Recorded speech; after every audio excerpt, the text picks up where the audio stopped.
Time out होने वाले पहले बल्लेबाज बनकर एंजेलो मैथ्यूज खुश नजर नहीं आए, उल्टा काफ़ी ज़्यादा नाराज होकर वापस डगआउट गए।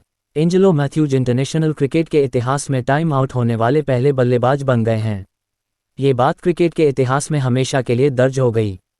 बांग्लादेशी कप्तान शाकिब अल हसन की जिद की वजह से एंजेलो मैथ्यूज बगैर क्रीज पर पहुंचे ही आउट होकर पवेलियन लौट गए। उन्हें एक भी गेंद खेलना नसीब नहीं हुआ। अरुण जेटली स्टेडियम, नई दिल्ली में बांग्लादेश बनाम श्रीलंका मैच खेला जा रहा था। बांग्लादेश ने टॉस जीतकर पहले गेंदबाजी का निर्णय लिया।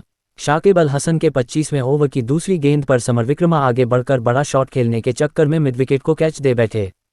क्रिकेट का नियम कहता है कि नए बल्लेबाज को 2 मिनट के भीतर क्रीज पर पहुंच जाना चाहिए।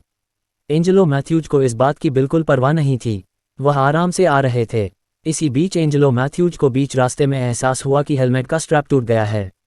ऐसे में मैथ्यूज ने बगैर क्रीज पर पहुंचे ही पवेलियन की तरफ हेलमेट का रिप्लेसमेंट भेजने का इशारा किया। जब तक डगआउट से एक्स्ट्रा खिलाड़ी हेलमेट लेकर आया तब तक 3 मिनट से ज़्यादा बीत चुके थे।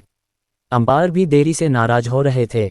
इसी वक्त मौका देखकर शाकिब अल हसन ने टाइम आउट की अपील कर दी। अंपायर मराइस इरास्मस ने क्रिकेट के नियम के तहत एंजेलो मैथ्यूज को आउट करार दे दिया। एंजेलो मैथ्यूज ने अंपायर और शाकिब दोनों से गुहार लगाए। अंपायर ने कहा, अगर शाकिब चाहें तो आप बैटिंग कर सकते हैं। शाकिब अल हसन ने अपनी अपील वापस लेने से साफ इनकार कर दिया। एंजेलो मैथ्यूज गुस्से से लाल पीले होकर वापस पवेलियन लौट गए। उनका चेहरा तमतमा रहा था। यहाँ पर गौर करने वाली बात यह है कि एंजेलो मैथ्यूज को डगआउट से निकलने से पहले ही हेलमेट की जांच पड़ताल कर लेनी चाहिए थी। अगर नहीं कर सके तो सबसे पहले क्रीज तक आना चाहिए था। उसके बाद अंपायर से बातचीत कर नए हेलमेट की व्यवस्था करनी चाहिए थी। उन्होंने बगैर क्रीज तक पहुंचे बीच रास्ते से ही इशारा कर दिया।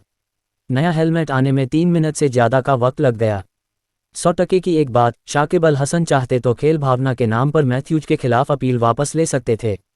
एंजेलो मैथ्यूज ने काफ़ी देर तक शाकिब से विनती भी की, लेकिन शाकिब ने मुंह फेर लिया।